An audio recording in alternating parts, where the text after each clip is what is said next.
नमस्कार साथियों, आज है 26 अप्रैल और हम पढ़ने वाले हैं आज के महत्वपूर्ण करंट अफेयर्स। चलिए साथियों, देखते हैं पहला प्रश्न।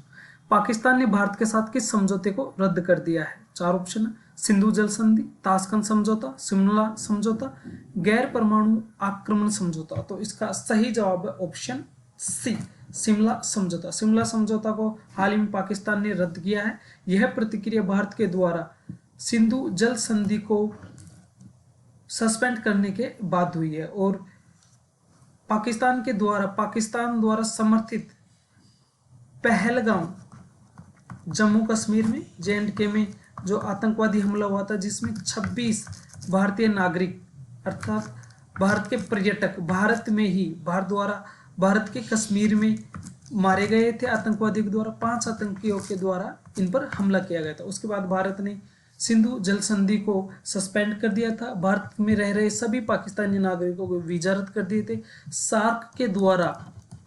सार्क एग्रीमेंट के द्वारा समर्थित जो भी योजनाएं थी, उन सबको भारत ने प्रतिबंधित या सस्पेंड किया था। भारत में पाकिस्तान के उच्चायोग हाई कमीशन में जो 52 सदस्य थे, उनको घटाकर 30 कर दिया और बाकियों को 48 घंटे में भारत खाली करने का आदेश दिया था। इसके बाद पाकिस्तान ने प्रतिक्रिया दिखाते हुए शिमला समझौते को रद्द करने की धमकी दी थी और पाकिस्तान ने इसको रद्द कर दिया है। अब देखते हैं शिमला समझौता है क्या।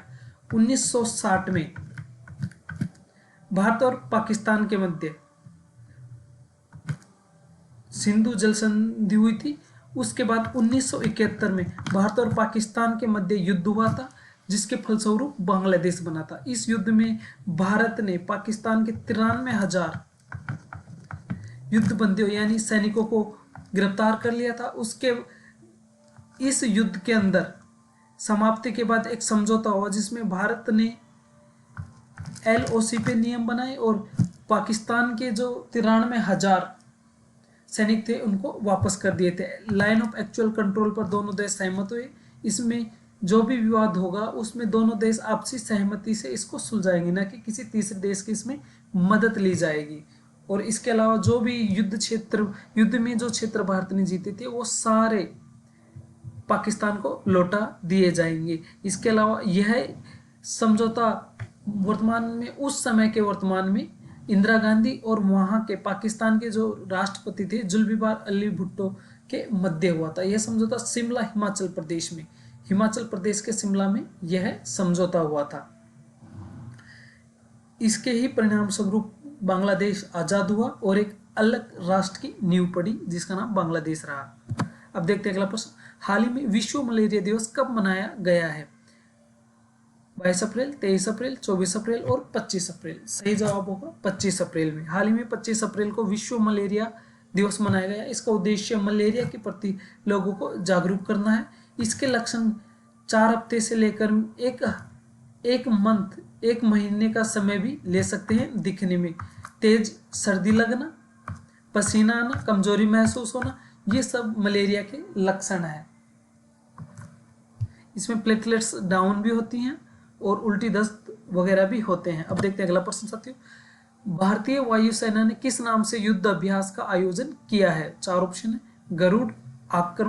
गरुड़, B आक्रमण, C SIMBEX, D Surya Kiran. तो सही जवाब होगा ऑप्शन B आक्रमण। भारतीय वायुसेना ने आक्रमण नाम से युद्ध अभ्यास का आयोजन किया है। अगला प्रश्न देखते हैं साथियों।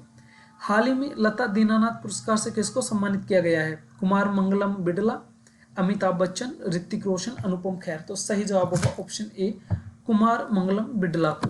अगला प्रश्न देखते हैं। Boeing India engineering and technology centre की नई उपाध्यक्ष और प्रबंध निदेशक किसको नियुक्त किया गया है? 4 ऑप्शन है। Stacy Sayer, Antonio Guterres, Angela Merkel, JD Vance. तो सही जवाब होगा ऑप्शन ए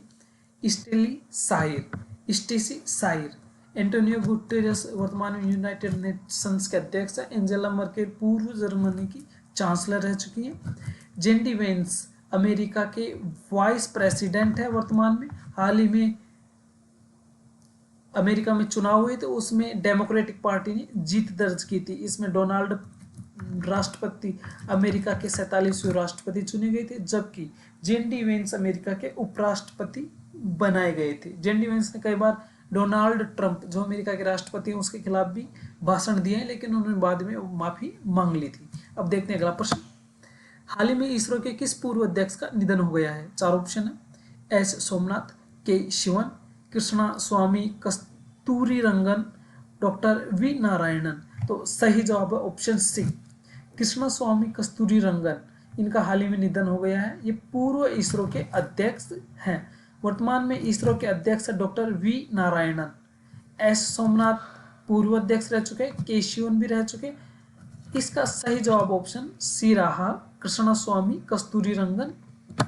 अब देखते हैं अगला प्रश्न साथियों। ड्रीम टेक्नोलॉजी की पहली भारतीय ब्रांड एम्बेसडर कौन बनी है? 4 ऑप्शन है। कृति सेनन, उर्वशी रौतेला, उर्फी जावेद या मलाइका अरोड़ा। तो सही जवाब होगा ऑप्शन ए, कृति सेनन हाल ही में ड्रीम टेक्नोलॉजी की पहली भारतीय ब्रांड एम्बेसडर बनाई गई है। ड्रीम टेक्नोलॉजी भारत में अपनी पकड़ मजबूत करना चाहता है और भारत में अपने व्यापार को विस्तृत करना चाहता है। इसीलिए अपनी पहचान के लिए उन्होंने पहली भारतीय ब्रांड एम्बेसडर के रूप में कृति सेनन को चुना है। जबकि ये तीनों ही भारतीय अभिनेत्रियां हैं। इनमें सबसे वरिष्ठ मलाइका अरोड़ा हैं। अब देखते हैं अगला प्रश्न साथियों। T20 क्रिकेट में 12,000 रन बनाने वाले दूसरे भारतीय खिलाड़ी कौन बने हैं? 4 ऑप्शन है। सूर्य कुमार यादव, करुण नायर, रजत पाटीदार, रोहित शर्मा। तो सही जवाब होगा option D, Rohit Sharma. T20 cricket में 12,000 रन बनाने वाले रोहित शर्मा दूसरे भारतीय बने हैं। वर्तमान में आईपीएल का 18वां संस्करण चल रहा है। इसमें 10 टीमें भाग ले रही हैं। ये अलग अलग फ्रेंचाइजी की हैं। रोहित शर्मा मुंबई इंडियंस की तरफ से खेलते हैं। पिछले सीजन में ये कैप्टन भी रहे। इस टाइम हार्दिक पांड्या इस टीम के कप्तान है। हार्दिक पांड्या इससे पहले गुजरात जायंट्स के कैप्टन थे। वर्तमान में रोहित शर्मा मुंबई इंडियंस से खेल रहे हैं। अब देखते हैं साथियों अगला प्रश्न। हाल ही में रिजर्व बैंक ऑफ इंडिया ने किस बैंक का लाइसेंस रद्द कर दिया है?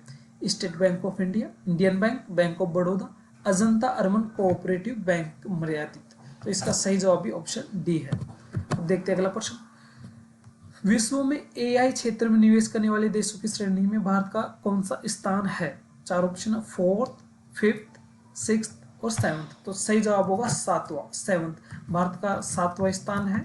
वर्तमान में प्रथम स्थान पर यूएसए है। सबसे ज्यादा निवेश अमेरिका कर रहा है एआई के क्षेत्र में और भारत का स्थान इसमें 7वां है। अगला प्रश्न देखते हैं साथियों। सारे करंट अफेयर्स के प्रश्न हमने कवर कर लिए हैं।